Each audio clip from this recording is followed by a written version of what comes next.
أبتدئ قراءة القرآن بسم الله مستعينا به.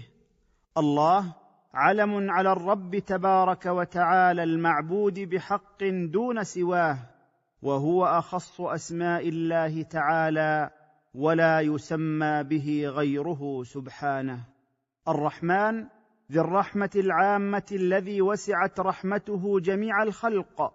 الرحيم بالمؤمنين، وهما اسمان من أسمائه تعالى يتضمنان إثبات صفة الرحمة لله تعالى كما يليق بجلاله.